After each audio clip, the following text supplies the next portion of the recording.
លេខមិនមួយរបស់យើងចាអញ្ចឹងនៅក្នុងសប្តាហ៍នេះអ្នកគ្រូបានលើកយក unit ថ្មីមួយគឺ unit 8 VS grammar unit 8 VS grammar ចាតើ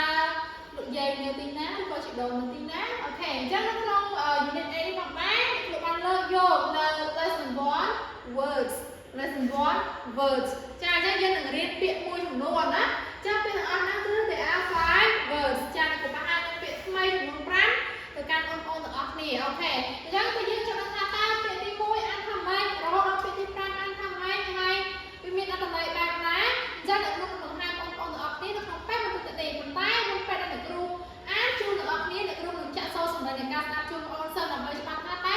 ពាក្យមួយហ្នឹងយើងបញ្ចេញសូរសម្លេងបែបណាទើបត្រូវត្រឹមត្រូវ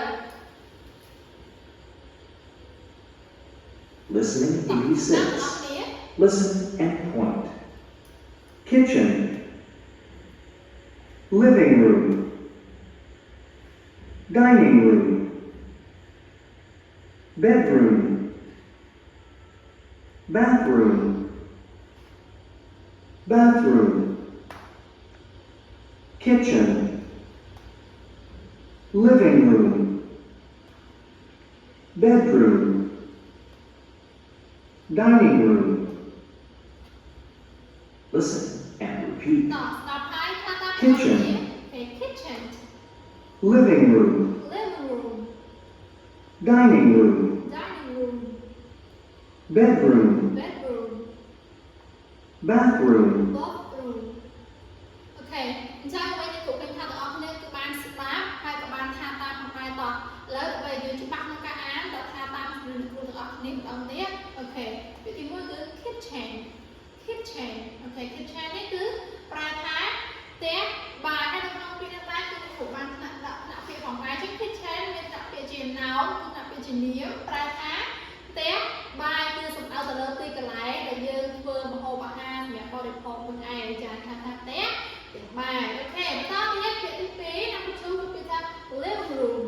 living room គេ living room អញ្ចឹងពាក្យថា living room គឺថាពាក្យជានាមផងដែរប្រើថាបន្ទប់ទទួលភ្ញៀវចាបន្ទប់ទទួលភ្ញៀវគឺសំដៅទៅលើទីកន្លែងមួយដែលយើងសម្រាប់ទទួលនៅពេលដែលភ្ញៀវគាត់អញ្ជើញ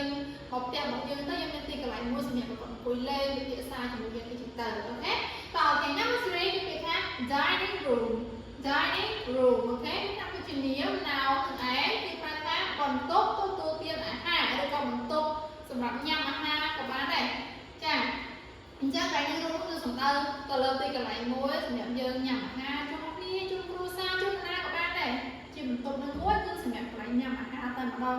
អត់ឲ្យទៅពាក់ព័ន្ធនឹង kitchen ឬក៏ living room ទេគឺគេមានបន្ទប់ដាច់ដោយឡែកមួយគឺគេហៅថា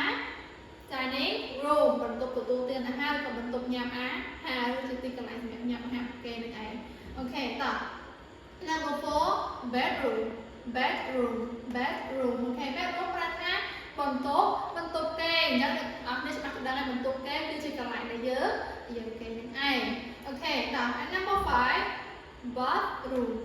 bathroom អញ្ចឹងពេលដែលយើងអានពី bath ខ្ញុំភ្លេចរៀនចំណាត់ទីបន្តិចទៅបានត្រឹមត្រូវអូខេ bathroom bathroom អូខេ bathroom នោះប្រែថាបន្ទប់ទឹកចាអញ្ចឹងបន្ទប់ទឹកយើងដឹងហើយនៅក្នុងបន្ទប់ទឹកវាមានតាមនិយាយទៅតាមប្រភេទបន្ទប់ទឹកគេតាមទីកន្លែងខ្លះវាមានទាំងអាងសម្រាប់មុខទឹកអូខេវាមានទាំងកញ្ចក់សម្រាប់ឆ្លងមានទាំងចាំបង្គោលសម្រាប់បន្ទប់បងអូខេហើយទៅតាមទីកន្លែងនីមួយៗចាំអាស្រ័យតែយើងថែមសម្ភារៈមួយចំនួនទៅបន្ទប់ទឹកតាមបន្ទប់ទឹកហ្នឹងមានគេខ្លះអូខេតោះ let's read all together again kitchen living room dining room bedroom bathroom អូខេអញ្ចឹងតើតើជាមួយនឹងពាក្យទាំង5ហ្នឹងដែរអ្នកគ្រូគឺមានរូបភាពដើម្បីបង្ហាញបងប្អូនផងដែរដើម្បីបញ្ជាក់ថាតើ kitchen ហ្នឹងឯងក្នុងមានគេខ្លះរហូតដល់ពាក្យ bathroom នោះមានគេខ្លះដើម្បីយើងច្បាស់ពាក្យជាមួយនឹងរូបភាពអូខេអញ្ចឹងយើងមើលរូបភាពទី1គឺតើតើនឹងពាក្យ kitchen របស់យើងអញ្ចឹងមើលមានតែបាយមានតែចង្ក្រានមានតែទងសៀវហើយនឹងមានរបស់ជាច្រើនទៀតដែលតើតើជាមួយនឹងផ្ទះបាយអូខេ this the pictures of the kitchen អូខេតទៀតប្រភេទទី2គឺតើតើជាមួយនឹង living room អូខេគឺបន្ទប់ទទួលភ្ញៀវអញ្ចឹងនៅក្នុងបន្ទប់ទទួលភ្ញៀវគឺមានសាឡុងសម្រាប់ភ្ញៀវអង្គុយមានកៅអីមាន មាន suppose សម្រាប់ឲ្យភ្ញៀវអានអូខេហើយមានទូសម្រាប់ទស្សនាអញ្ចឹងទៅហើយមានសំរាប់ផ្សេងទៀតដែលតបតែទៅផ្សាយតាម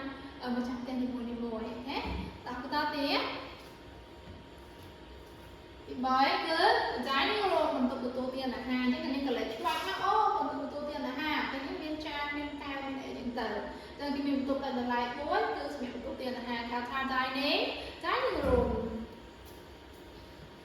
អូខេបន្តទៀតគឺ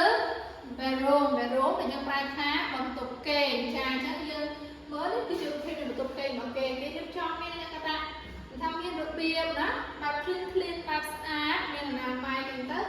ទៅនៅពេលយើងទៅដល់បន្ទប់គេងព្រោះយើងមានអារម្មណ៍ស្រស់ស្រាយអូខេគេងឲ្យគេងលក់ស្កប់ស្កល់ហើយសួរថាបន្ទប់គេងអាចធ្វើអីក្រៅពីគេងបានអាចធ្វើការងារផ្សេងក្នុងបន្ទប់របស់យើងអាចសភៅក៏បានណាអាចធ្វើការងារផ្សេងក៏បានអូខេបានចប់ឲ្យយើងចប់Okay, and the last one, bathroom. យើងហៅថាបន្ទប់ទឹកអញ្ចឹងមើលបន្ទប់ទឹកហ្នឹងមានសម្រាប់មានអាសម្រាប់ត្រាំទឹកណាមានឆានអង្គមមែនទេហើយមានកន្លែងលាងដៃមានកញ្ចក់ហើយមានអីផ្សេងទៀតអូខេអញ្ចឹងតើត